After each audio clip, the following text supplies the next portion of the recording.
Assalamualaikum dan selamat sejahtera. Anda bersama saya Nabilah, Khaleeda dan ini Niaga AWANI. Saya nak buka Niaga AWANI hari ini dengan rangkuman seminggu pasaran tempatan selepas beberapa faktor dalaman dan luaran mungkin memberi impak kepada hala pergerakan FBM KLCI. Dan bersama saya menerusi Google Meet ketika ini adalah Syed Muhammad Kifni, Syed Kamarudin, Ketua Strategi MIDF Research. Baik Syed, selamat pagi.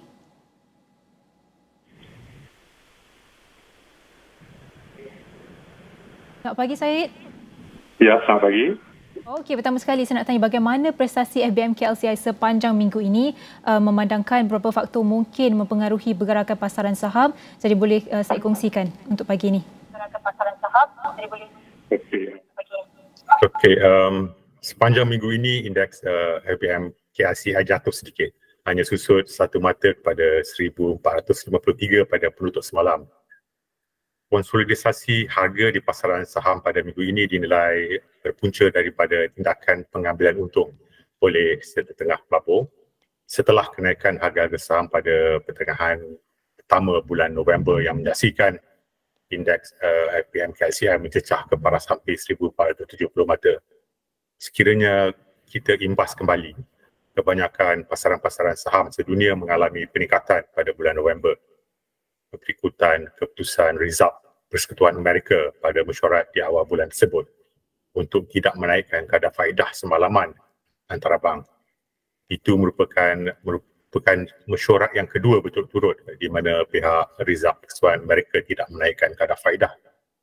Keputusan tersebut ternyata menambahkan keyakinan para pelabur bahawa siri kenaikan kadar faedah di Amerika Syarikat yang bermula pada bulan Mac tahun lepas sudah pun berakhir. Tahap keyakinan para pelabur bahawa tidak ada lagi kenaikan kadar faedah oleh result Persekutuan Amerika boleh ditinjau dengan melihat harga-harga kontrak yang diniagakan di pasaran hadapan kadar faedah atau interest rate futures market. Pada masa ini, pasaran hadapan kadar faedah memberikan kebarangkalian melebihi 95% bahawa pihak result Persekutuan Amerika tidak akan menaikkan lagi kadar faedah. Kerana begitu tingginya tahap keyakinan pasaran bahawa telah berakhirnya siri kenaikan kadar faedah, kami percaya kekangan atau headwinds terhadap kenaikan harga-harga saham juga akan berkurangan. Dan pada masa hadapan dalam menentukan hala tuju pasaran saham, tumpuan para pelabur dilihat akan lebih berarah kepada prestasi ekonomi makro dan juga keputusan kewangan syarikat. Dan bercakap berkenaan keputusan kewangan syarikat, musim keputusan kewangan atau financial result seasons untuk suku ketiga tahun ini baru saja berakhir pada minggu ini. Penilaian preliminary kami menunjukkan syarikat-syarikat di bawah lingkungan semester kami atau our coverage universe mencatatkan keuntungan agregat suku ke suku yang positif.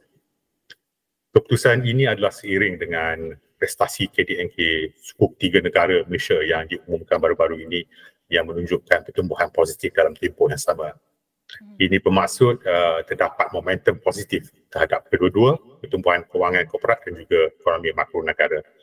Oleh itu kami melihat tindakan menjual oleh sekalangan para pelabur di pasaran saham tempatan pada minggu ini sebagai tekanan jualan yang sementara dan lebih bersifat sebagai aktiviti pengambilan untung.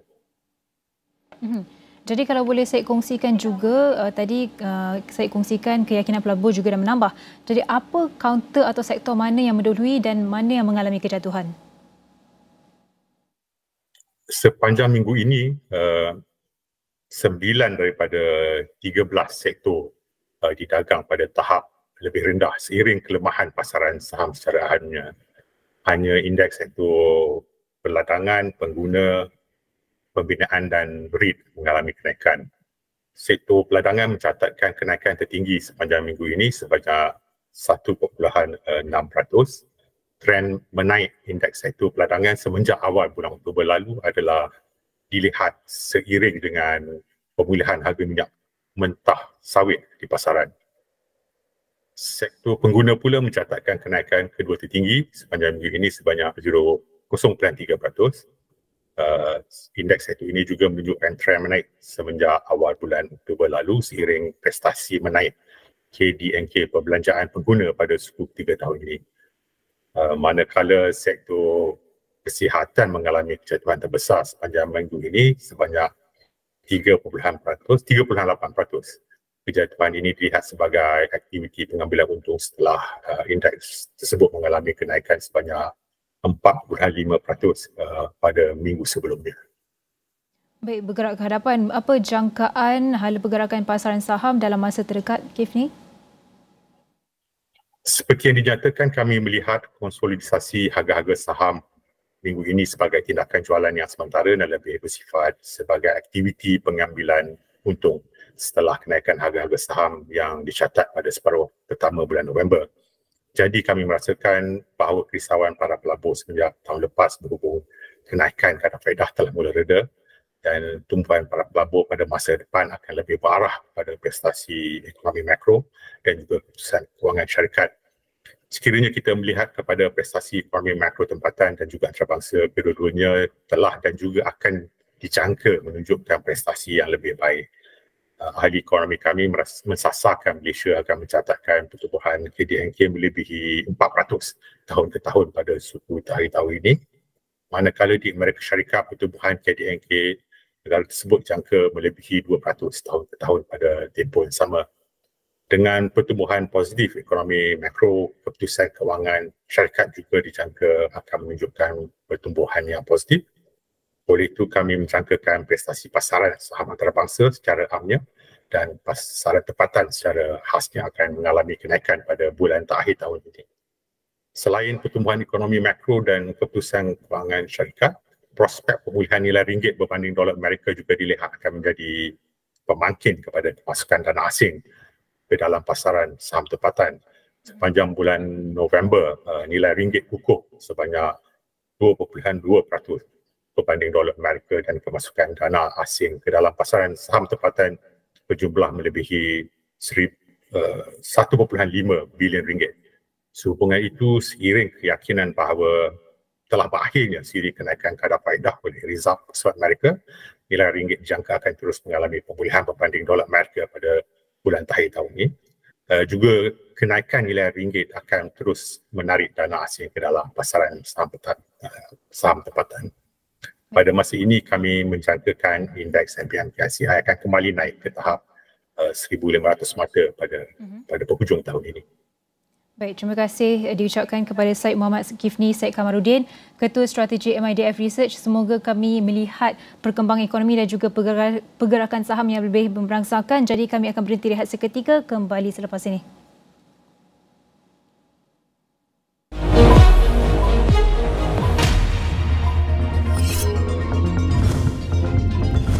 Untung bersih Global Tech Formation Berhad menyusut 57% kepada 1.3 juta ringgit bagi suku pertama berakhir 30 September 2023 berbanding 3 juta ringgit pada tahun sebelumnya.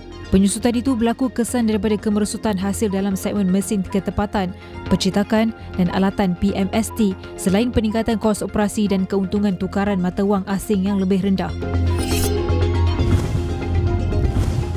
Loop Holding, pemilik jenama teh gaya hidup serantau T-Life, berhasrat untuk meningkatkan pengeluaran berbolam mutiara berasaskan ubi kayu sehingga 300 tan sebulan bagi memastikan bekalan bahan minuman T-Life mencukupi sepenuhnya menjelang bulan hadapan. Syarikat baru-baru ini membina sebuah kilang boba bagi penghasilan mutiara ubi kayu bernilai 10 juta ringgit di Malaysia. Ramsul Group berhad mencatatkan penurunan hasil sebanyak 11.3% kepada 6.1 juta ringgit bagi suku ketiga berakhir 30 September 2023 berbanding 6.9 juta ringgit bagi tempoh sama tahun sebelumnya.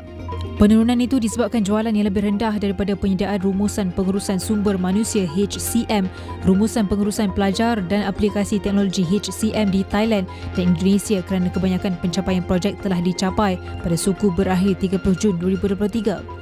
Laporan penuh di saluran 501 dan astrowani.com serta dagannews.com.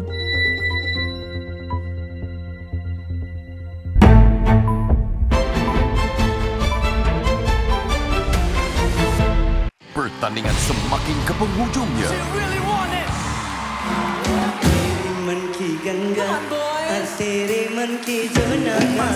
Persembahan semakin meriah.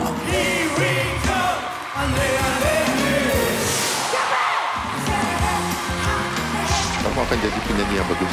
Ketahui siapa yang akan mara ke pentas akhir di separuh akhir All Stars Gegar Vaganza di Astro Ria dan Astro Go. Beli tiket konsert akhir di tickettoyou.com.my. Penampilan istimewa dari bintang-bintang tempatan dan antarabangsa. Pelanggan Astro, anda boleh tebus kod promo untuk diskaun RM100 melalui aplikasi My Astro.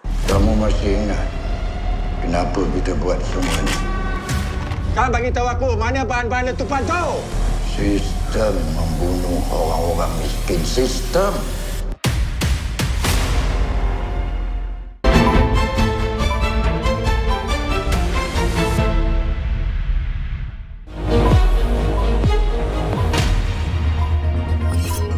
CIMB Group Holdings berhad meraih prestasi kewangan positif dengan keuntungan bersih meningkat 28% untuk mencecah RM5.27 bilion bagi tempoh 9 bulan berakhir 30 September 2023. Pulangan tahunan atas purata equity ROE bertambah baik kepada 10.7% daripada 9.1% yang dicatatkan dalam 9 bulan sebelumnya berakhir 30 September 2022. Syarikat induk Google Alphabet Incorporated telah membuat perjanjian dengan kerajaan pimpinan Perdana Menteri Kanada Justin Trudeau berhubung undang-undang yang memerlukan platform digital untuk membayar penyiaran berita. Google bersetuju untuk menyumbang $100 juta Kanada atau RM342.8 juta dalam bentuk sokongan kewangan setiap tahun. Untung bersih Padini Holdings berhad menyusul 45.4% kepada RM26.67 juta bagi suku pertama berakhir 30 September 2023 kesan daripada penurunan margin keuntungan kasar daripada 39% kepada 36%. Penurunan keuntungan sebelum cukai juga sebahagiannya disebabkan oleh peningkatan kos kaki tangan. Laporan penuh di saluran 501 dan AWANI.com serta daganus.com. Baik, Niaga AWANI hari ini memberi tumpuan kepada kertas putih cadangan dasar gaji progresif yang dibentangkan Menteri Ekonomi Rafizi Ramli di Dewan Rakyat semalam. Jadi kita nak tahu apa fakta berkenaan gaji rakyat Malaysia. Jadi jom kita dengarkan petikan ucapan Menteri Ekonomi Rafizi Ramli semalam. Di samping itu, lebih daripada 10% pekerja formal di negara ini menerima gaji di bawah kadar gaji minima, iaitu di bawah RM1,500 sebulan. Laporan gaji dan upah bagi tahun 2022 pula menunjukkan tren pertumbuhan gaji keseluruhan pekerja di Malaysia yang kurang memberangsangkan dengan kadar pertumbuhan purata gaji penengah bulanan dari tahun 2021 ke tahun 2022 hanya mencatatkan peningkatan 4.1%. Berdasarkan laporan statistik Siswazah 2022, gaji penengah graduan yang baru memasuki pasaran kerja telah berkurang daripada RM2,066 sebulan pada tahun 2019 kepada RM1,624 sahaja sebulan pada tahun 2022.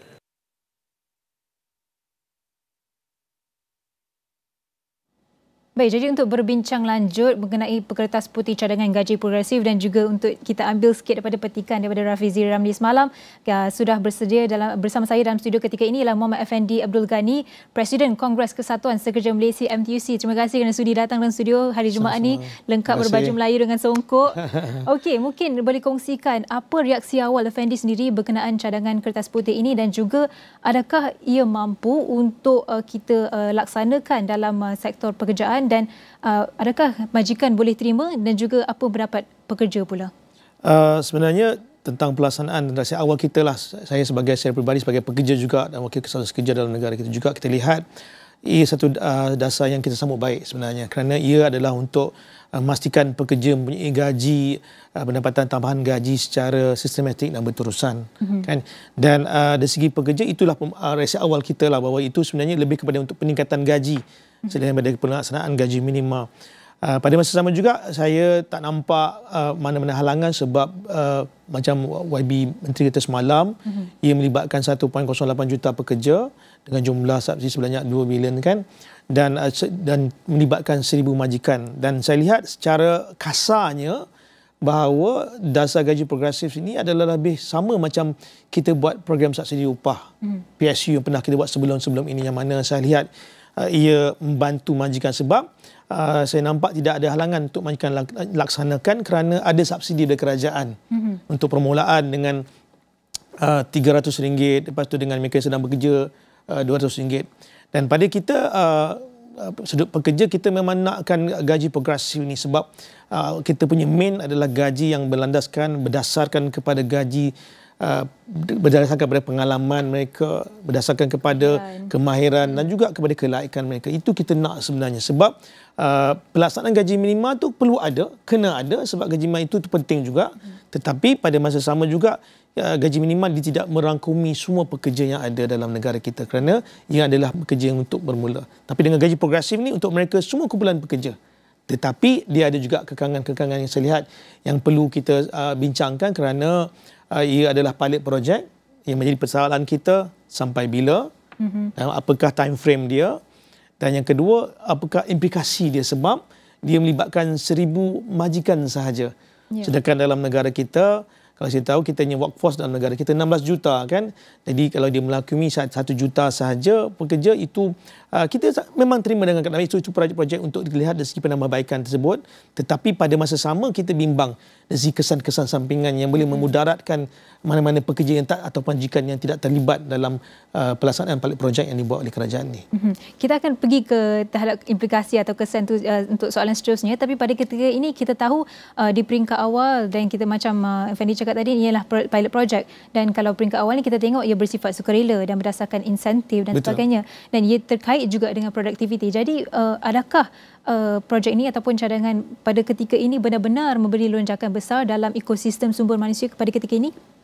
Saya yakin ia memberi satu lonjakan kepada ekosistem sumber manusia sebab macam saya sebut tadi, ia lebih memfokuskan kepada gaji yang berterusan dan sistematik. Kan? Yang kedua, kita tahu semua dalam negara kita ada 90% mereka bekerja dalam SME, kan? Itu di konteks tu dan dari segi kita lihat dengan adanya pendapatan yang berterusan ni, dari segi sosioekonomi pekerja juga kan akan dapat peningkatan gaji yang berterusan dan sistematik. Ini yang saya nampak akan menyebabkan kita ada pendapatan pekerja dapat income yang baik dan berterusan. Itu yang sebenarnya untuk mengelakkan berlaku isu-isu diskriminasi yang tidak ada kenaikan gaji bertahun-tahun. Ini saya nampak itu satu yang baik. Dan pada masa sama juga kita jadi antara dasar gaji progresif adalah untuk kita menghargai atau mereward pekerja-pekerja yang punya kemahiran. Reskilling, upskilling. Dan ini kita nak menyediakan pekerja-pekerja kita yang daripada separuh mahir kepada pekerja mahir. Secara tak langsung apabila kita dapat menyediakan pekerja-pekerja kita ini sebagai pekerja-pekerja mahir atau skill kita upskilling mereka, dan kita yakin bahawa ia juga akan meningkatkan produktiviti dari segi produktiviti pekerja, produktiviti syarikat dan juga produktiviti negara. Tapi kita nak berbalik kepada soalan kesan tadi sebab kita tahu dasar gaji progresif ni lebih tertumpu kepada perusahaan mikro kecil sederhana, lebih tertumpu kepada instead of yang besar-besar itulah kan. Jadi mungkin kita nak tengok kebimbangan Effendi sendiri sebab kita tahu gaji 1,500 pun susah syarikat nak realisasikan. Jadi macam mana kita nak buat dasar gaji progresif ni dengan jayanya? Itu yang saya tadi kita dengar Wakil Menteri kata dia mengakui bahawa gaji minima 1,500 pun ada 10% tidak melaksanakan lagi. Saya pun terkejut dengan statistik. Sepatutnya gaji progresif, gaji minima ini adalah mandatory, mesti dibuat. Dan saya lihat dari segi kekangan kita lihat, pertama saya sebut tadi, apabila ia pilot project melibatkan 1,000 company, kesan inflasi akan ada. Sebab pengalaman kita semasa kita melaksanakan gaji minima, baru kita announce gaji minima kepada 1,500, harga-harga barang semua dah mula naik. Dan ada pun dah naik dan berkali-kali naik. Betul. Jadi apakah kesan juga kepada mana-mana pekerja yang tidak terlibat dengan ataupun mana-mana majikan yang tidak volunteer untuk mengambil program ni? Kan? Of course apabila barang naik, dia tidak hanya kepada mereka yang ada dapat subsidi ataupun mereka yang dalam program dasar gaji progresif tu, tapi mereka yang tidak berada dalam tu bagaimana? Dan saya sebenarnya agak terkejut sementara datang ke sini tadi kan, terkejut sebab ada kenyataan daripada Wakil Menteri bahawa tiada perancangan untuk mengenakan perintah gaji minima secara mandatory. Ini satu kejutan bagi kita lah. Sebab bagi kita, perjuangan pekerja hari ini adalah untuk kita, kenapa kita perlukan gaji minima. Bagi kita, gaji minima tu perlu ada. dan perlu berterusan dan perlu dikuatkuasakan, perlu dimandatorikan dan secara berterusan mesti dah dikaji setiap 2 tahun kali mengikut perintah gaji minima yang telah kita persetujui sejak tahun 2012. Kerana gaji minima inilah sebenarnya untuk mengurangkan kita punya kebergantungan kita kepada pekerja asing. Kan bagaimana untuk kita mengurangkan kebergantungan kita pada pekerja asing yang berkemaran rendah. Bagaimana untuk kita adakan gaji yang lantai, yang standard dalam negara kita. Jadi bagi saya, walaupun kita melaksanakan gaji progresif ni atau dasar gaji progresif secara pilot, secara volunteer, tetapi bagi saya pribadi, kita perlu kuasakan gaji minima itu secara berterusan. Dan pelaksanaan gaji minima perlu diadakan sebab gaji minima untuk mereka yang untuk mula-mula bekerja kan. Dan pada masa sama juga kita perlu memastikan pelaksanaan itu dibuat dan penguasaan gaji minima itu boleh dibuat juga. Supaya kita tak nak apabila kita dah buat dasar gaji progresif, dengan itu kita kata gaji minima tak perlu. Tak boleh. Bagi kita itu perjuangan kita yang bertahun-tahun, berpuluh tahun, kita tetap hendakkan gaji minima itu dikuatkuasakan, dikaji setiap 2 tahun sekali dan dilaksanakan. Dan pada sama kita mengalu-alukan menyebut baik tentang dasar gaji progresif ini kerana ia macam Menteri selalu sebut bahawa ia untuk satu kenaikan gaji yang berterusan, yang bersistematik. Itu saya nampak to balancekan. Pada masa sama juga kita dapat membantu mengadakan gaji bagi mereka-mereka gaji suswazah yang kita tak nafikan bahawa gaji suswazah makin lama makin menurun dengan adanya gaji minima sebab kurangnya pemahaman, kurang kesedaran yang ada di tingkat majikan di sanalah. Jadi saya rasa itulah kebimbangan kita, satu inflasi yang melibatkan pekerja yang tidak terlibat dalam program dasar gaji progresif ni. Yang kedua tentang pelaksanaan gaji minima, saya minta kalau boleh kenyataan menteri itu perlu dijelaskan sebaiknya bahawa gaji minima ini tidak boleh kita abaikan, dia mesti mandatory dan penguasaan tentang gaji minima ni mestilah berterusan dan perlu dikaji setiap 2 tahun sekali. Itu kita pegang sampai hari inilah. Seiring dengan dasar gaji progresif. Mesti seiring, ya. Tapi kita nak tahu juga apa mekanisme terbaik supaya macam Effendi cakap tadi, supaya pelaksanaan ni berterusan, bukan hanya sekerat jalan. Cuma itu yang kita nampak benda ni benda baru kan. Kita tak tahu dari segi pelaksanaan gaji progresif tu macam saya sebut tadi. Secara dasarnya kita sambut baik untuk kita laksanakan gaji progresif tu. Tetapi mekanisme pelaksanaan tu pada Jun 2024.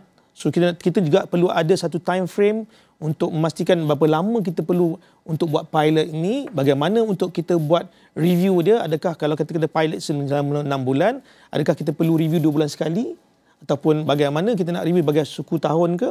Dan yang penting bagi kita adalah engagement. Rapatan engagement tu perlu dibuat. Maknanya di antara majikan, di antara pekerja dan juga kerajaan, kita perlu ada rapat discussion. Dia tidak boleh jalan macam gaji progresif ini dibuat.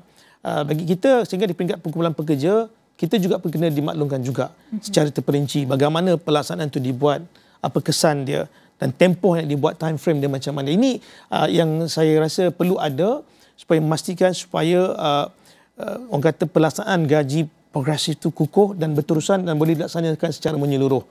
Itu saya nampaklah. Tapi sekarang ni antara kebimbangan lain, tadi kalau kita sebut tentang inflasi dan sebagainya, antara kebimbangan yang lain ialah pekerja asing. So jadi adakah dasar gaji progresif ini akan ter-apply juga kepada pekerja asing atau perlu ada sekatan dekat situ? Kita lihat semalam dalam perbentangan gaji progresif, dasar gaji progresif oleh Yang Muhammad Menteri semalam tidak melibatkan pekerja asing. Jadi bagi kita sebenarnya ia sepatutnya gaji progresif ini of course kita kena tumpukan bagi keutamaan dulu kepada pekerja tempatan. Dan sebab kita kena lihat, sebab macam saya sebut tadi, keperluan gaji minima dengan gaji progresif dia seiring. Sebab gaji progresif untuk kita lihat bagaimana kenaikan gaji yang berterusan dan secara sistematik. Gaji minima adalah gaji permulaan atau gaji lantai dalam negara kita. Pada masa sama kita kena pegang bahawa prinsip asas gaji minima itu dilaksanakan untuk mengelakkan berlakunya diskriminasi di antara majikan-majikan supaya tidak ada mengamalkan gaji lebih rendah seperti yang sedia ada kan. Dan untuk standardiskan gaji itu, dan pada masa sama yang paling utama adalah untuk kita bagaimana untuk kita mengurangkan kebergantungan kita kepada pekerja asing. Ini yang perlu sebenarnya, kenapa perlunya gaji minima dan gaji progresif tu kita rasanya kita kena pilot, kita dalam keadaan pilot kan. Jadi of course kita memang nakkan ia ditumpukan secara sepenuhnya kepada pekerja-pekerja tempatan. Jadi di peringkat awal ni, apa pandangan Fendi sendiri bagaimana untuk kita laksanakan secara terperinci? Mungkin kita boleh mulakan dengan PMKS terlebih dahulu dan mungkin apa kalau kita nak lihat dari jangka panjang, apa harapan yang Fendi boleh jangkakan? Kalau kita lihat dalam negara kita, kadar statistik tentang yang menjadi ahli kesatuan sekerja adalah tak sampai pun 6%. Yang walaupun baru-baru ni yang Menteri Sumber kata telah mencapai 1,000 orang lah. Sejuta orang. Sejuta ahli. Berbandingkan dengan, tapi itu permulaan yang baik bagi kita lah. Sebab, kenapa saya relatekan itu? Sebab bagi mereka-mereka yang 6% ni yang ada kesatuan sekerja di tempat kerja ni, mereka ada perjanjian bersama. Mereka ada gaji tahunan yang naik setiap tahun. Mereka ada pelarasan gaji yang dibuat setiap 3 tahun sekali. Tetapi yang kita lihat dari segi mereka-mereka yang berada dalam SME ni, Small Medium Enterprise, because kalau kita tengok statistik YBM semalam pun 98% kan kita lihat adalah di dalam sektor SME. Jadi ini yang sebenarnya kita kena lihat. Again kita kena lihat pun pelaksanaan gaji minima pun untuk kumpulan SME pun kan bukan saja bukan dikuatkuasakan pada 1 Mei, tetapi telah diberi layoff sebanyak 2 kali kan. So jadi fokus untuk ini saya rasa sepatutnya dan sewajarnya sebolehnya fokus tu kita kena fokuskan kepada, sebab subsidi kan dia macam sebagai subsidi upah, kenalah difokuskan kepada majikan-majikan macam SME ini sebab mereka pun kurang kemampuan. Jadi kalau saya ingat kalau mereka untuk melaksanakan gaji minima dan dibantu dengan keadaan gaji subsidi oleh kerajaan ni, saya rasa ia boleh membantu untuk kumpulan SME inilah untuk melaksanakan gaji minima dan juga gaji progresif dengan secara konsisten. Baik. Kita nak tengok juga macam mana orang kata pandang ke hadapan, sebab kita tahu dasar gaji progresif ini memerlukan perancangan yang panjang. Betul. Jadi macam mana orang kata kalau kita lihat kita boleh adaptasi daripada negara-negara jiran maupun negara-negara mana-mana negara lah yang dah buat dasar gaji progresif ini. Mungkin apa yang kita boleh inspirasi, kita ambil inspirasi pada negara itu dan kita bawakan dalam Malaysia untuk dasar gaji progresif ini? Macam semalam kalau kita dengar daripada pembentangan Menteri YBFZ kata tak sama dengan model Singapura. Kita lain katanya kan. Kita pun ramai lagi penduduknya. Jadi nak ambil satu macam beliau kata semalam, apple to apple memang susah. Because that's why kita kena bermula dengan start from zero, dan that's why kita buat pilot. Sebab nak mengambil kira negara jiran kita tak sama. Sebab satu macam Nabilah sebut tadi, kecil negaranya dan penumpuannya lebih kepada mereka-mereka yang berpendapatan rendah dalam tempat tu kan. Tetapi dalam negara kita ramai. Kita ramai pekerja-pekerja yang ada dalam negara kita. Jadi secara saya dasarnya pilot tu ada baiknya untuk dibuat, tetapi mesti ada perancangan yang rapi, pelaksanaan yang rapi dan bagaimana untuk kita buat penguasaan secara yang berterusan dalam segi untuk melaksanakan gaji progresif tu. Tapi perancangan awal ni pada ketika ini apa pendapat Fendi? Boleh ada masa hadapan yang cerah ataupun lambat lagi untuk dapat nampak kesannya tu? Kesannya kita lihat tu sebab dia bergantung kepada majikan-majikan yang akan memohon lah. Ada 1,000 majikan kan, dan semalam YBM sebut dia akan berapa tapisan dibuat untuk memastikan. Jadi di situ adalah sebenarnya adalah permulaan ataupun adalah satu titik permulaan dia, sebab kalau syarikat yang mengambil itu ada syarikat-syarikat di sekitar SME, saya rasa itu juga membantu syarikat tu dan juga akan membantu pekerja tu. Dari segi pekerja, dari segi soal pendapatan syarikat atau majikan tu, dari segi soal dia punya productivity. Itu saya lihat yang boleh lah. Cuma secara yang nak katakan benda tu boleh dibuat secara berterusan, kita tak tahu, benda tu belum jalan lagi, dan harapan saya secara baik, kita harap benda tu dapat dibincangkan secara khusus dengan wakil pekerja kan, kena buat engagement. Saya harap pihak kerajaan dapat buat more engagement dengan pihak pekerja dan juga majikan bagi kita sama-sama mencari kata sepakat. Tetapi saya percaya sebab konsep dia sama macam konsep program subsidi upah, akan ramai majikan yang nak mohon saya rasa. Cuma harapan kita tidak ada yang akan manipulate lah, melepasikan kelonggaran dibuat oleh kerajaan atau subsidi dibuat kerajaan. Sebab dalam program subsidi upah pun kita lihat daripada PSU 1.0 sampai 5.0 pun banyak pun majikan-majikan yang didenda. Dan juga banyak majikan-majikan yang mengambil kesempatan dalam kesempitan. Jadi untuk melaksanakan gaji progresif ini, kita sangat berharap supaya kerajaan benar-benarlah dapat menapis mana-mana majikan yang perlu kita bantu sebenarnya. Macam YBC mengatakan, mana-mana industri sektor yang betul-betul yang perlu kita bantu untuk meningkatkan Cuma saya agak terkejut, saya agak terkejut ada 10% majikan yang tidak melaksanakan gaji minimal. Itu tidak betul, tak boleh. Itu saya kata dalam melaksanakan ni betul. Untuk melaksanakan gaji minimal itu pun sampai hari ini macam YB kata pun ada lagi tidak melaksanakan. Jadi saya rasa pelaksanaan gaji minima tu perlu dikuasakan sepenuhnya dan barulah kita boleh beralih secara sepenuhnya pada gaji progresif. Tetapi pada masa sama gaji minima, gaji progresif tu kena seiring. Bergerak seiring. Kena seiring. Okey. Terima kasih Effendi. Banyak je sebenarnya kita nak bincangkan tapi kita kesentukan masa. Jadi terima kasih diucapkan kepada Muhammad Effendi Abdul Ghani, Presiden Kongres Kesatuan Sekerja Malaysia MTUC, dan sudah tentu dasar ini diharap dapat membawa reformasi kepada ekosistem sumber manusia sekaligus menonjolkan Malaysia keluar dari perangkap negara berpendapatan sederhana. Jadi kita berhenti lihat seketika, selepas ini anda akan bersama dengan Nina Rozman dan Tehmina Kaoosji dalam Niaga Spotlight.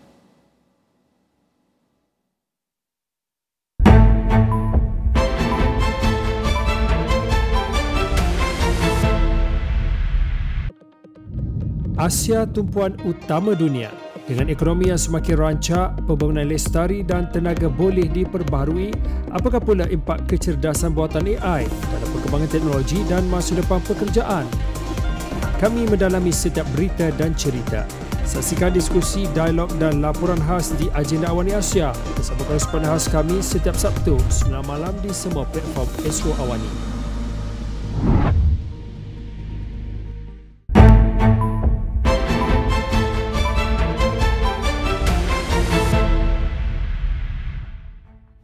All right, and today we're going to be talking about sustainable banking leadership with strategic approach to national growth. And we also have Bank Islam, who is committed to driving the sustainability agenda across the nation with a strategic focus on nurturing the robust growth of the industry. And to discuss further on this, I welcome Sharifah Sarah Said Muhammad Tahir, the Bank Islam Group Chief Business Officer, Group Institutional Banking. I want to say thank you very much, Puan Sharifah, for joining us.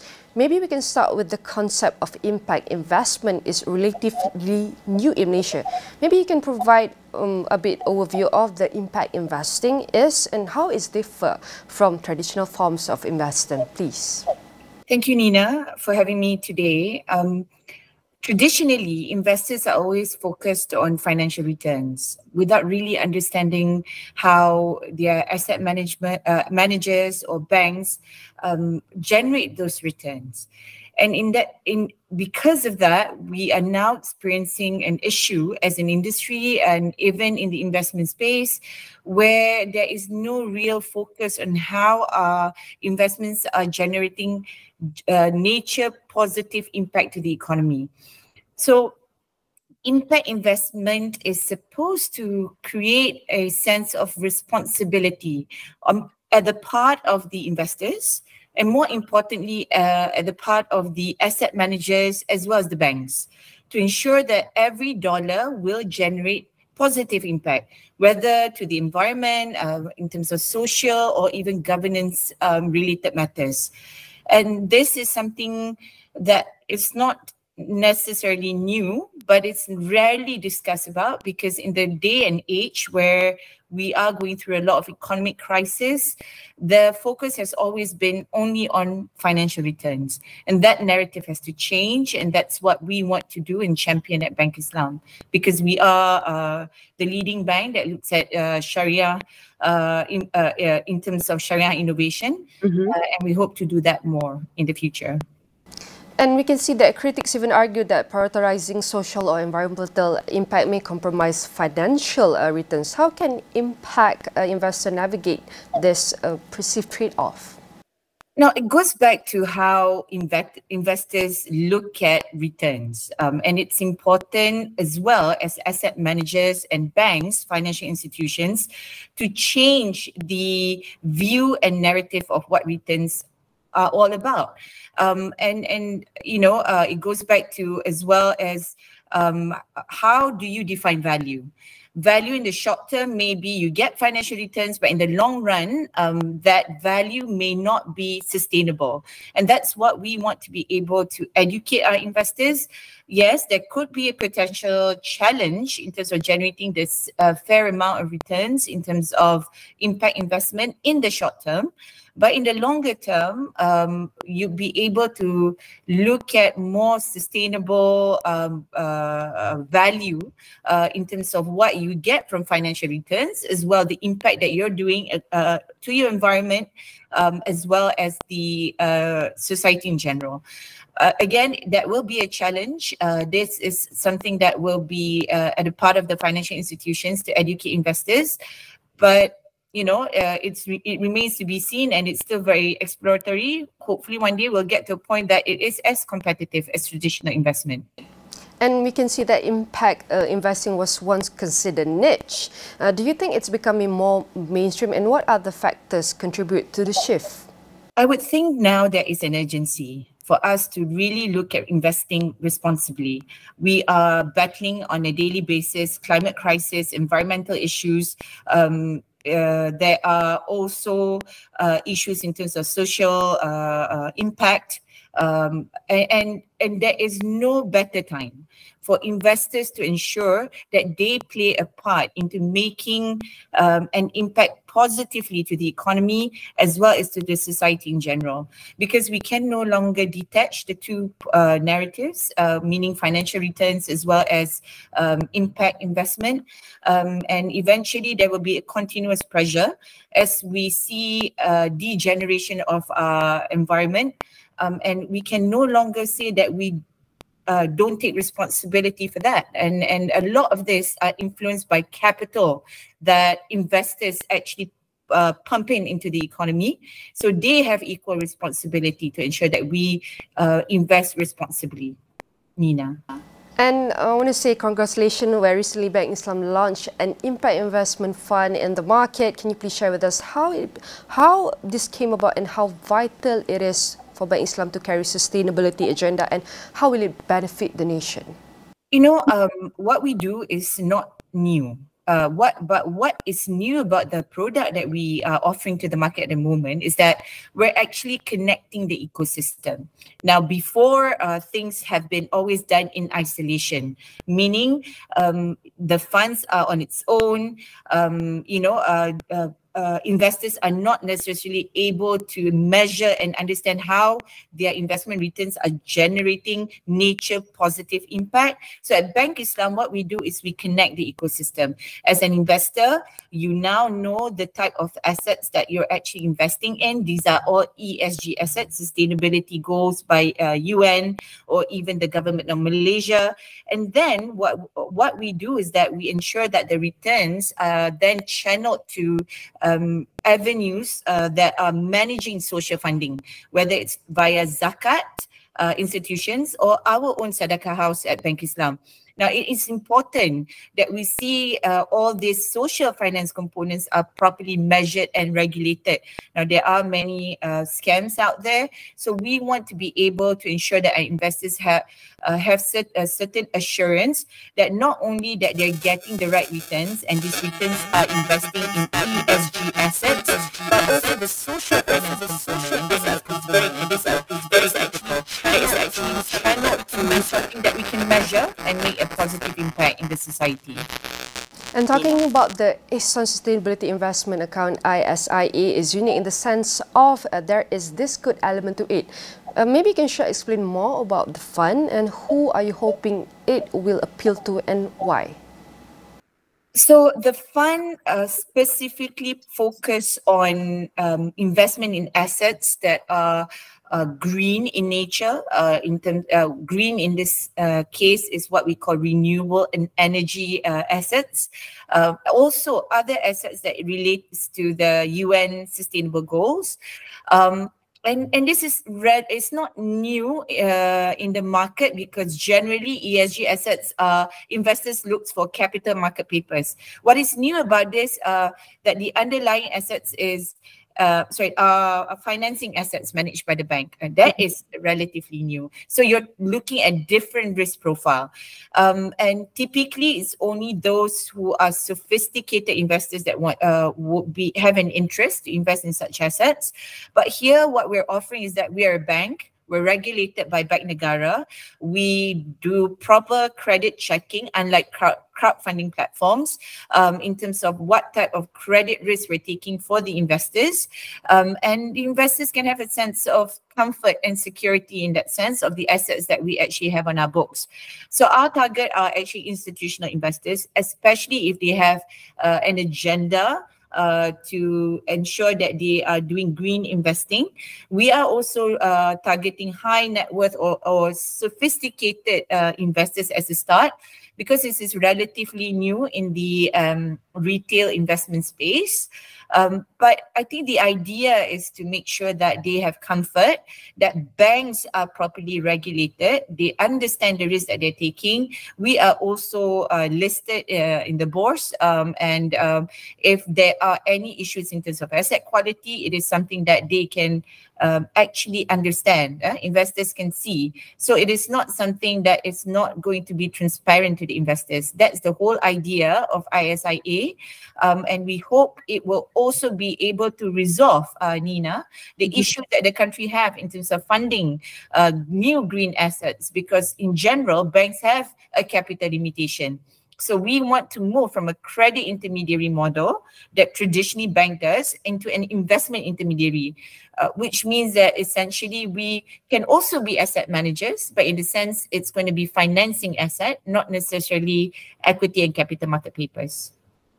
And if I may read, you are putting an indicative return of 4.5% PE for 2 years, and it's based on the asset class where it's going to non-retail financing and aligned to the UN Sustainable Development Goals objective. How do you come to that return? And based on this metric, what does the fund portfolio mix is going to look like? So the returns reflect the returns of the assets. This takes into account the performance of the financing assets, and we ensure that the investors will get the appropriate return with the risk that they are taking in terms of the assets. So that, of course, comes to that indicative return of 4.5%. The portfolio is a mix of low to medium risk assets. If we compare with an asset management company, the fund will be a balanced fund, meaning if you look in terms of risk, it is a mix of equity and fixed income risk. But of course, the underlying assets here are not the same, but that is how we benchmark the risk. So the portfolio of assets look into two key components, which are number one, the UN SDG goal, number two, all the CCPT requirements by Bank Negara, and thirdly, the SDG Sukuk framework by Government of Malaysia. So we do have clean transportation, for example, we have renewable energy assets, we have water treatment assets, and for example, other green assets that looks into waste management and many other things, Nina, that falls under that definition. There is also this impact contribution from the ISIA's return that will either be channeled to Zakat or Sedekah House. Can you explain a little bit more on this, Puan Sharifah? Yeah, so if you recall, I mentioned earlier, it is about ensuring that the ecosystem is transparent and well regulated. So not only you are impact investing, but a portion of your return will be contributed to Zakat institution or Sedekah House, of which would then be channeled to our selected causes. In this case, it could be, for example, channeled to microfinancing that is managed by Sedekah House. And it is important that our investors understand that they will get access to reports on how these returns are actually being utilized for the purpose of social financing. And this is something that we want to continue to explore, because in making sure that we achieve this, the green financing targets of the country, we must also explore blended financing options. So we are now working with institutions to ensure that our Sedekah House, for example, when we do microfinance, it is also for the purpose of, for ESG agenda as well, not necessarily just social agenda, but also to make sure that our country will get greener. So this it's basically an end-to-end solution, not just looking at investment assets alone. All right, for those viewers who is interested in the impact investing, Puan Sharifah, what is your advice in terms of getting started and how can they find meaningful or benefit from the opportunities? I would first encourage investors to explore such investment with banks because as banks are about managing credit risk and managing financing assets. So it is best to start with a bank, whether it's Bank Islam or any other institution that offers such a product. Secondly is that we need to make sure as investors that we start to be responsible of where we put our money at, especially at a time where this type of conversation and there's a need for us to ensure that we make a positive impact in the economy. And ISIA, or our Eastern Sustainability Investment Account, aims to do just that. Last but not least, you are able to access further information about this product on our website, and you can walk into any of our branches and they will be able to assist. We hope to do more of this in the future. This is a way for us to do a market discovery. We are very encouraged, Nina, that we've got 2 investment dates. One will be today, which has concluded, and the other one will be on 15th of December. A large portion of the investors are actually retail investors, and we're very encouraged by that, and we hope to do more with our retail investors in the future. All right, definitely that's a good insight, interesting share on the driving chase and empowering commitment to sustainable growth in the industry. I want to say thank you very much to Sharifah Sarah Said, Muhammad Tahir, the Bank Islam Group Chief Business Officer, Group Institutional Banking. I want to say thank you very much, and all of our discussion will be featured in AWANI.com and all across platform digital.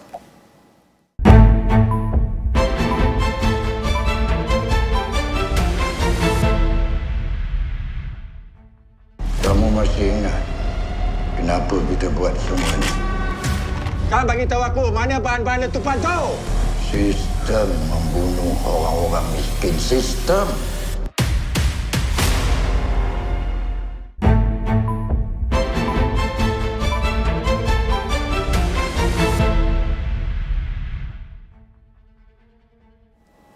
Hello and welcome to Niaga Spotlight with me, Tehmina Kaoosji. Niaga Spotlight goes through the week in business and future affairs, market watch, industries, analysis and insights. We've got you covered right here on Niaga Spotlight. Well, today on analysis, we're taking a much deeper look at APEC 2023. Now, the recently concluded APEC 2023, held in San Francisco from 11th to the 17th of November, saw, of course, a lot of Malaysia's core issues highlighted by the Malaysian contingent, led, of course, by Prime Minister Dato Sri Anwar Ibrahim. This exclusive interview today on Niaga Spotlight with Yang Berhormat Simzi Sin, who was one of 5 MPs accompanying Dato Sri Anwar Ibrahim, actually focuses on how the wider APEC agenda could perhaps translate into on-ground benefits for the Malaysian economy and the rakyat. YB, thank you so much for making time to join us. How are you doing today? Yeah, good morning. Thank you very much for inviting me to this wonderful program. Thanks very much. So, YB, let's get started off by having a look at some of the main agendas that were carried out during APEC 2023. If you could give us a brief overview of the kind of role that yourself and the Prime Minister's contingent had while accompanying him over there. Okay, thank you. I think the APEC is very important because APEC is Asia-Pacific Economic Conference, and it talks about economy, having a more accessible to market, and it involves 21 economies in the APEC region.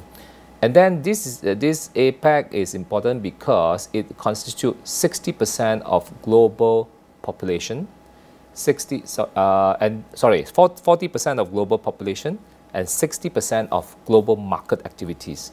That's why we are very honored Malaysia as a medium, small country have a seat on the table to be part of the APEC meeting. And it is actually a very vibrant area, especially Asia Pacific. So our presence in APEC is very, very vital because Malaysia is seen as the bridge between the East and the West. And our Prime Minister is being seen as a leader of the East and can talk to the West. So we are actually benefiting from this both world, the Asia, what they call Asian region, as well as Pacific region. So this is where the Prime Minister is very well positioned, and Malaysia also very well positioned in APEC.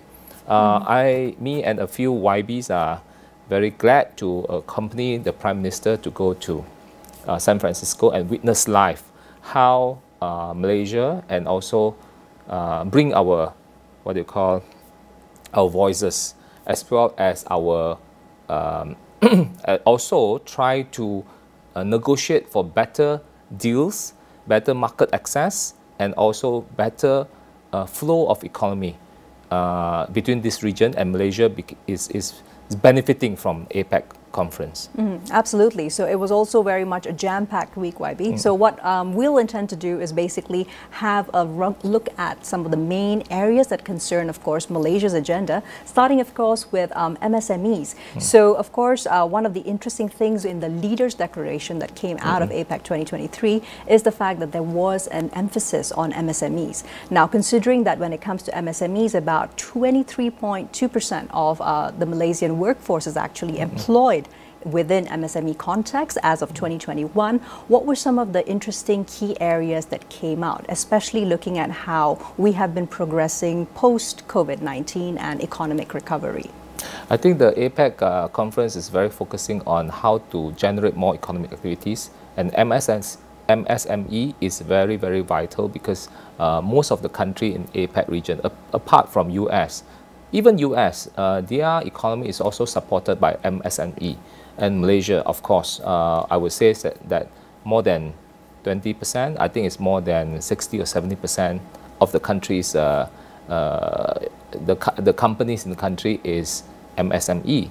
So that's why APEC is looking at how to grow MSME, because we cannot only rely on big companies. Big companies, at this point, they are growing larger and larger and become super companies. Like, for example, Apple, they have become 2 trillion, 3 trillion companies. But we also, the leaders also understand that MSME is still not growing. While big company become bigger, the MSME is not growing and they need help. That's why the APEC countries leaders are looking at how to help and grow this by providing market access. Say for example, Malaysia, in the bilateral meeting, I'm quoting one example. Sure. Some of the countries are seeking Malaysia's market access so that they can export food, they can export various products to Malaysia. And these actually are MSME. For example, Korea, they wanted to have more market access to certain type of products, and they are actually leading those MSME to come to Malaysia for trade promotion, for exhibition, etc. So these are the things that the government in APEC are trying to do to help MSME. Absolutely. Now, one wider question when it comes to MSMEs, YB, though, of course, is that trying to transition these leaders in the workforce from the informal to the formal sector. This is particularly important when it comes to our own local domestic economy. Perhaps if you could even tie it back to some examples from your own constituency, Bayan Baru, and your experiences. Yes, a lot of our populations are working in informal sectors. So they are often neglected in giving grants or giving help, or even are totally seen as invisible. So how do we actually bring the informal workforce into formal workforce is a huge challenge everywhere in the world. For Malaysia's context, I believe one thing that the government is trying to do is to provide technical vocational trainings to a lot of young people who are actually outside of this formal sector. Say, for example, I would say our Grab, Abang Grab, yeah? Sure. They are also part of the informal sector, all right? So how do we bring them in is by providing, apart from doing Grab, we also try to bring them into giving, they have a choice for TVET, etc., so that eventually they go to formal sectors, employed in the companies where they have a what they call sustainable income, a career path, and etc.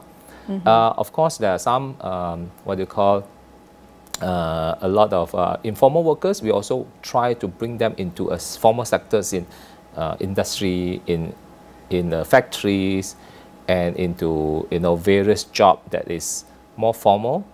And I think the government is also trying to introduce through taxation, meaning everyone will have to be registered as a taxpayer, although they are not paying tax, but they are registered so that they are being traced, and then the government can actually provide funding, provide training through HRD, Corp, and etc. for them to become a formal workers, etc., etc. Exactly. So this is, of course, part of a wider system that looks at targeted assistance. We've also been talking about targeted subsidies, etc. But that, of course, goes into a different vein. Thank you for highlighting about TVET. We'll come back to that in a little bit. But YB, first off, of course, connected to doing business and ease of access, the primary conversation is actually about digitalization, which was also a huge focus at APEC 2023. Could you tell us about what you learned from perhaps some of the sessions that you were able to attend? Yeah, I think TVET, the digitalization, especially AI, artificial intelligence, dominates the entire APEC conference. Sure. APEC has two big conferences. One is the leadership conference, they call it Leadership Summit, and another one is CEO Summit. So all over the world, the CEO comes to this APEC CEO Summit to talk about issues that affects the business, the future of business, and etc. And this conference, remarkably, overwhelmingly, is about AI. Part of the digitalization, as what you have mentioned. So AI, so what is very interesting, I attended the conference of CEO Summit, and there was Microsoft, all the big players. Yeah, all the big players, sure. Google, and Sam Altman. Sam Altman is the OpenAI ChatGPT CEO. On Thursday, I listened to his talk, and Friday he was fired, and now he's back as CEO again. That's right. Besides our story. But the whole idea is that AI is going to be big, and then how Malaysia can position to become what they call in digitalization, so that we adopt AI into every aspect of our manufacturing. How do we apply AI in a lot of business processes, sure. as well as our banking and all sorts of new technology. How do we adopt it so that we increase our productivity? So I think one of the takeaway from this is that AI is coming. Malaysia's even big corporation as well as MSME must also adopt an AI strategy so that they can increase productivity and benefit from this digitalization and AI generation coming. So one other issue that always comes up, and it would be wonderful to get some clarification if that was also part of the discussion within APEC 2023, about how to also ensure that middle-range economies like Malaysia, yes, we're digitalizing, yes, we're using AI and deploying even 5G, etc. at a rapid rate, YB, but how do we balance that with ensuring that there are no job losses, such as what the fear is, particularly when it comes to the less digitalized aspects of our industries? So I think a lot of people are afraid of AI because they will, they are saying that even newscaster will be replaced by AI generated newscaster. But I don't believe so. Okay, because we do have some in-house bulletins, though. Of course, with our AIs. I think politicians will be replaced as well. So I think it is actually, we have to look at it as every generation has transformation technology. Sure. In the 1800s is about industrialization, the steam machine. Everyone was so afraid of steam machine, and they thought that jobs would be losses, but it actually create new opportunities. Then in the 1980s or 70s, there's new computer. People thought that computer will replace the jobs. They have protests against computers, but now everyone relies on computers. AI is the same. I think it is going to help. It's a tools that help us. So it helps us to, for example, now we can do research much faster for issues, ChatGPTs, etc. So it actually helps us to understand the matter faster. As news anchor, you immediately will know what to say and what is the issues. So within seconds, you know it. So I think it is helping us. So that's why we have to have a strategy to actually adopt AI from as simple as staffers, a secretary, they must know how to use ChatGPT to help them to understand issues where even the bosses can use AI, ChatGPT to understand what's the latest in the market, etc. I think that helps us in productivity. Absolutely, and I think there's also opportunities, for example, looking at the aging population of Malaysia and also bringing people back into the workforce. And this could be perhaps one of the primary tools by which they are able to have a sustainable future, even past retirement age, as we live longer as Malaysians. However, there's also, with any technology, there will be losers. If they don't adopt it, then if they don't understand it, then they'll be left behind. Say, for example, cell phones, handphones. Those people who really don't use handphone, then they'll be left behind. But I'm sure anyone will learn. Last time we were talking about, during the pandemic, we were trying to say that, okay, we have to buy food online. The older generation was so afraid. They said, how do I survive? But they met my mom, who is already 70 years old. She will have to learn how to pick food and then get the Grab food delivered to the house, and she's doing it and she loves it. And now it's normal. Now it's normal. So I think everyone, especially young generation, they must learn how to use it. Adopt AI into every aspect of their. Yes, absolutely. Not just for example, on your social media platforms. Exactly. All right. Moving along from there, YB, let's look at climate change. Now, of course, that is a huge issue all by itself. Socio-economically speaking, though, let's look at how we can look at Malaysia's position with wanting to transition towards green energy. At the same time, there being plenty of opportunity for highly skilled jobs in this sector, but us having a lack of talent that may be properly qualified at this point in time in 2023 to meet those upscaling expectations for green energy. Yes. We have a new energy transformation plan. That's right. So government has already, the Prime Minister has already announced it and launched it. So we are going towards this renewable energy to tackle climate change. These are very good plans. Actually, I think we are very glad that we are ahead of many countries to do transformation in renewable energies to tackle climate change. However, like what you say is that we are lack of this what they call know-how, as well as the workforce who is still struggling to how to, who is not skilled enough to do all this transformation. That's why I think the government, even in APEC, I would say that a lot of leaders are discussing about lack of skilled workers in many aspects. The leaders may have a lot of what they call a vision. Sure. They have plans, but ultimately it has to be translated to workforce, skilled workers who can do the transformation. So I think in Malaysia, for example, if we want to transition into renewable energy, okay, for example, we want solar, okay? Solar, they need a lot of what they call programming, how do we connect to the grid, etc.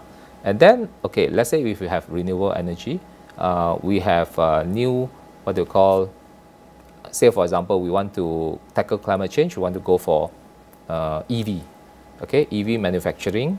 A lot of, I don't think we have enough engineers to tackle the investment into EV. Correct. Including this supercharging station, fix those supercharging. We cannot always import, right? We have to grow our own industry, companies that provide services in EVs, in charging, or even manufacture our own EV cars. These are the things that I think is challenging for Malaysia, but I believe we're still not too late. Yeah. And speaking about operationalizing all of this, perhaps, there is, of course, been a 6.8 billion ringgit unprecedented allocation for TVET under Budget 2024. Perhaps that could help to fill some of the more immediate gaps within the next couple of years, right? Yes, the TVET, the government is trying to transform TVETs.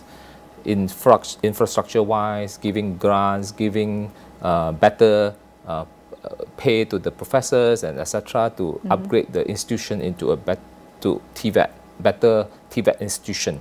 But however, there's a very important factor which I think everyone has to take note, is that the interest of the people, the young people, how do we incentivize them or make them interested in TVET? Because the enrollment is still quite low. And part of it is the wages. If the TVET, we have been discussing, or we have been debating in Parliament, is that if a TVET graduates undergoing 3 years of TVET training, they graduated and then they get 1,500 minimum wage. That doesn't incentivize them to take up 3 years and start climbing the 1,500 ringgit wage ladder. You know, True. So it has to be progressive wages. It has to, so people must be incentivized through wages. Okay, and so also living wages, perhaps, rather than minimum, right? Exactly. So right now, I think it's not fair, the system. Meaning, after going through, they have technical skill, they are much better, but they still, their income is lower than going straight to become a Grab driver. The Grab driver can get 4,000, 5,000 if they're hardworking. Maybe 6,000, but the TVET, they grow up, they come out from TVET institution, they go join the company, they work 8 hours a day, they got 1,500 plus OT 2,000. I mean, how do you justify this? So I think this is what one of the aspects we have to tackle in terms of TVET institution. And absolutely. Yeah. So on that note, though, we take a quick breather. Don't go anywhere. We'll be right back here on Niaga Spotlight.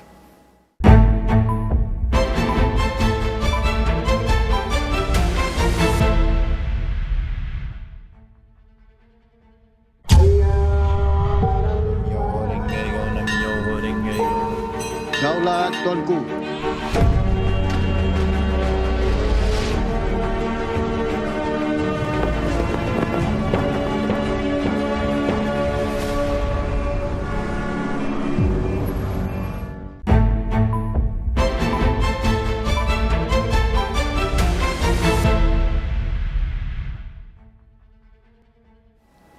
Welcome back to Niaga Spotlight, still with me, Tehmina Kaoosji. And today, of course, on the show, we are covering APEC 2023 with an exclusive interview with Yang Berhormat Simzi Zin, Member of Parliament for Bayan Baru, who was one, of course, the contingent of 5 MPs who accompanied Dato Sri Anwar Ibrahim on the trip. So, getting back into the conversation, YB, let's move into one area which, of course, was a specific interest to you, particularly in your former portfolio, food security. Let's talk about what were some of the discussions focusing around on APEC 2023's agenda when it came to food security, especially building this up in the region, looking at the shocks that we have had over the past 3 years due to COVID, supply chain disruptions, etc. Okay. APEC, this year APEC's theme is creating sustainable and resilient economies, okay, throughout the world. Because I think most of the APEC countries learned from one thing in the 2020 pandemic, is that the disruption of supply chain, food security, because and also the Ukraine and the Russia war has disrupted the supply chain, especially in terms of food. So one of the very big issue is about supply chain, food security in the conference. So there were several discussion conferences on food security. So I attended some of it because I was former Deputy Minister of Agriculture, and food security is deeply in my heart, and I really want to learn more about it. So I think the many countries, they realize this and constantly raise about food security. The APEC conference, they have reached a consensus which is open to reach open, free and fair trade, especially in food, what they call food trade. They call it food trade. Because I think the problem with a lot of countries, they learn the wrong lessons. After the pandemic, everyone is trying into protectionism. Looking more internally rather than cooperatively. And also because of the trade war between US and China. Correct. They are saying, okay, we are retreating from global free and fair trade. Everyone is trying to protect themselves. I think that is wrong because we have to understand that no one is an island. The global cooperation actually makes everyone prosper. In terms of food, we cannot produce all the food that we have. We cannot produce all the food that we need. It's impossible because you like roti canai. We can never get wheat. We cannot plant wheat because wheat is a temperate Even though it's such a staple of the Malaysian diet. Yes, it's such a staple. We all like our bread and roti canai, but it's actually, we have to import the wheat. And our comparative advantage is palm oil. Our comparative advantage is a lot of, say, rubber, okay, which we can export at cheap. Because once you are efficient in palm oil, you produce mass, in a massive scale at a very low competitive price, then you export. And then by getting those proceeds, you buy those that you cannot buy, you cannot produce. So what I'm saying is we must, the world, no one is an island, we must have collaborations, ensure that there's a global free and fair trade of food so that we can make sure that we have enough food for everyone's food security because we complement each other. Protectionism is not the way to go. However, of course, the politician will always say, oh, I want food security, I want everything produced in our country so that we can, we can protect ourselves. Yes, to a certain extent, yes. We have to look at our weaknesses. Our weaknesses is, for example, paddy. Okay, paddy, we only produce 70% of the paddy, and it can be increased, yes. If we work hard and we really tackle the issues, we increase our, our paddy yields, and actually that protects ourselves because we protect ourselves from the global fluctuations and instability of supply, which is good. But you have to work on that. But you cannot say that, okay, I want to protect my paddy farmers and I stop. I put a tariff on all exporting. No, that's not right because we must compete with each other, okay, to produce better. So it's really about balancing interests as well, right? Considering that we import up to about a quarter of our food needs, and at the same time, the average Malaysian family spends about 70% of their monthly bills on food production. Any thoughts, YB, around how, especially when it comes to our urban farms, smallholders, which is more for our local supply chain, how they can be maximized or improved via digitalization and technology, perhaps? Okay, so a lot of talks about our food factory, plant factory in urban settings. Yes, I think in a small scale is good. Let's say everyone is interested to plant their own vegetables at home using IoT, Internet of Things, monitor their, the water, nutrients, and even giving the the lightings to make it grow faster, which is good. Everyone, if you have interest, do it. And actually it reduces our dependency on import, etc. Because if you produce a little bit, everyone produce a little bit, it actually helps. However, we have to look at cost of production. How does it compare to the market? Because we are talking about massive scale of food. Let's say if we are talking about vegetables, we have to have big farms to supply enough for the country. So in that sense, it's about cost and benefit of whether we can produce enough big scale at a lower cost. Is because it's a global market. Absolutely, and also about ensuring that there's enough domestic supply, Yes. particularly given the more random weather cycles that we're experiencing. Exactly. All right, from there, YB, I'd like to move into a deeper look at the supply chain shocks and how Malaysia can actually perhaps capitalize even further on actually being able to close some of the gaps, something which, interestingly enough, we were able to identify due to shortages during COVID-19 and the lockdowns. But some arenas, of course, of industries in Malaysia remained very well and operationalized. Malaysia is a part of a very big global supply chain in many things, especially industrial goods, even semiconductors. We are one of the we are part of the global supply chain of semiconductors, and Malaysia surprisingly export 25% of our semiconductors chips to America. Okay, so we are part of this big supply chain. Okay, let's say semiconductor chips is designed in TSMC.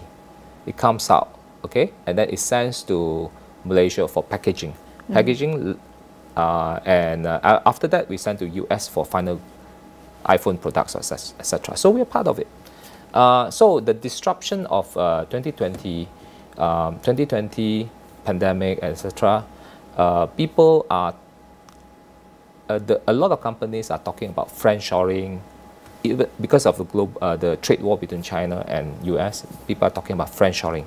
People are talking about China +1. Now I'm hearing Taiwan +1 because they also don't want to rely on Taiwanese, what they call semiconductor production alone. Yes. So Malaysia is uniquely positioned, well positioned in this global geopolitical as well as supply chain issues. We are uniquely positioned to receive a lot of what they call investment into these semiconductors and what they call the supply. So I think Malaysia as a country, we must really capitalize on it, capture all this, because this could be one of a lifetime opportunity for divestment, for friendshoring, and get all this investment. That's why I want to credit the Prime Minister for working so tirelessly. You know, he's like going here every month. He goes out to capture all this investment.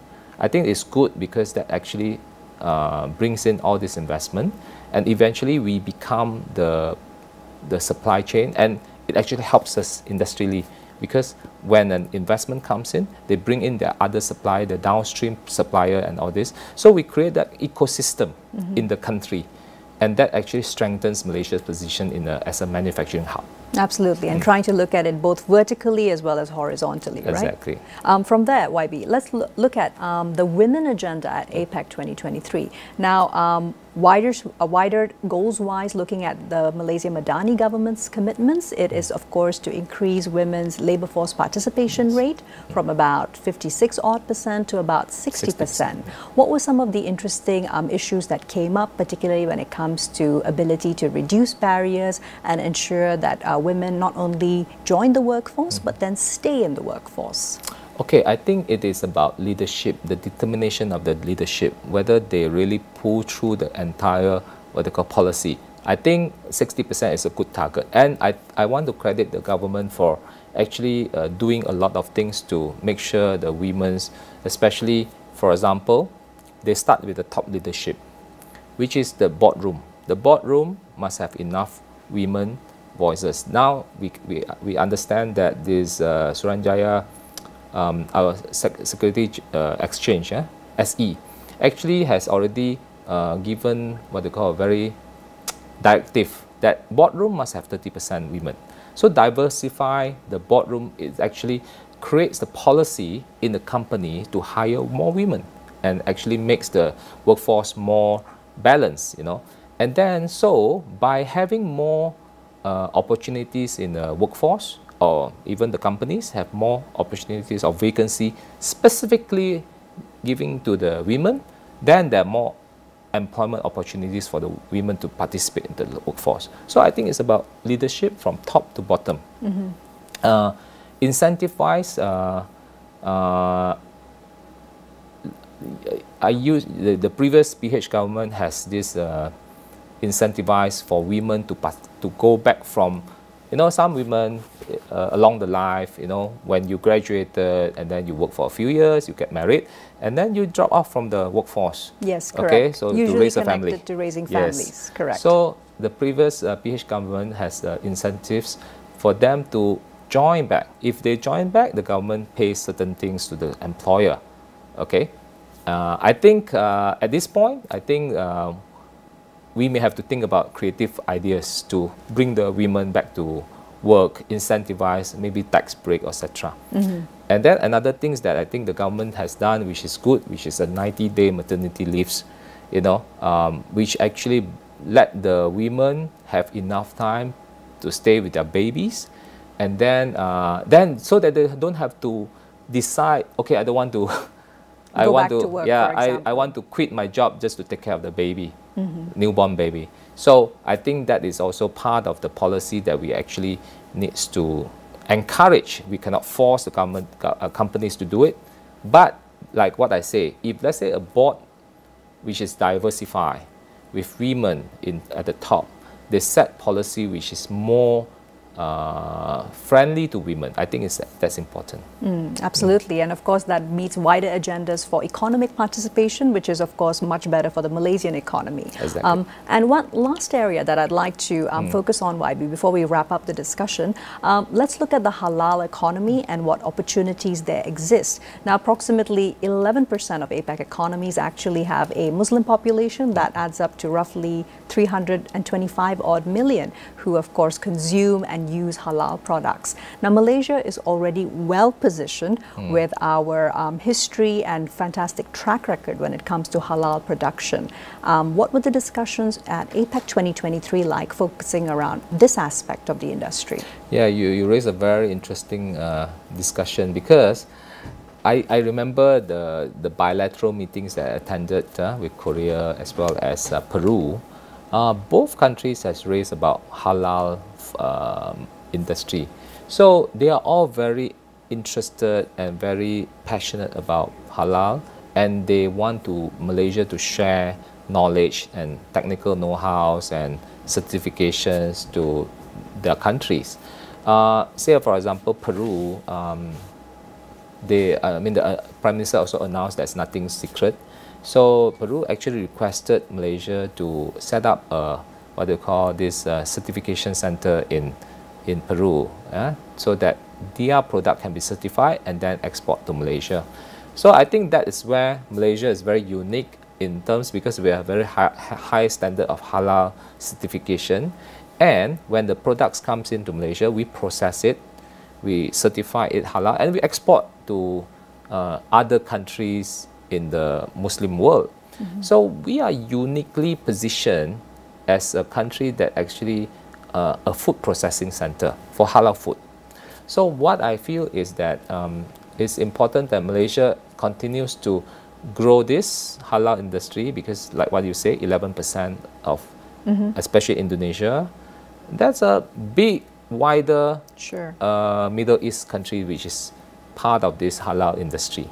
Correct, and it was quite interesting because what was of note is that Malaysia's halal export touched almost 60 billion ringgit in 2022. So that's incredible 64% growth rate, and that was also looking at the time frame it happened within pandemic-related economy, right? Exactly. Exactly. Like one last agenda, of course, according to the HIMP 2030 agenda, there's an aim also to create 700,000 job opportunities in the halal sector. Now, halal also is increasingly becoming mechanized. When it comes to jobs in this sector, how can we ensure that we are once again looking at creating domestic job opportunities specifically for our youth and etc.?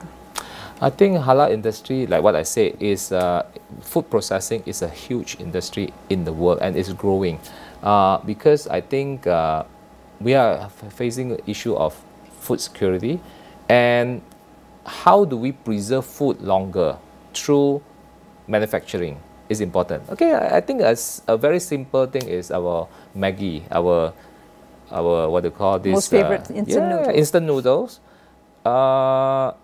If we can manufacture instant noodle and export to the world with halal certification, I think it's important. It's a huge, big market. And I want to say is that you'll be surprised that actually instant noodle from Korea is so popular now, okay? And they are exporting to the world. So we have, you know, these are the sectors that Malaysia should be actually pioneer, or we have the maintain that level. We should maintain or even capitalize on it. Say for example, another one is coffee, instant coffee. Our Malaysia is very good at, we don't produce much coffee beans. We import about 1.5 billion a year US dollar on coffee beans. But we produce 3 billion coffee, instant 3-in-1 coffee, and we export 3 billion US dollar of coffee, which is very good, you know, and it is, you know, with halal certification, you penetrate all over the world.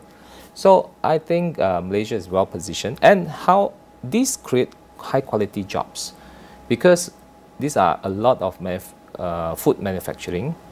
I have visited factories that produce machines, instant coffee machines, located in Penang. Yeah, so these are, and then a lot of engineers are working on the design of how to design food process machine, etc. So good for Malaysia. And then when you have a lot of automation, digitalization, your workforce automatically get higher pay. When they have got higher pay, you attract people, talented people to go into all this, and it's good to increase our productivity. Mm-hmm. We will not be stuck with low wages, unproductive workforce, but more higher qualified, better pay, talented workforce.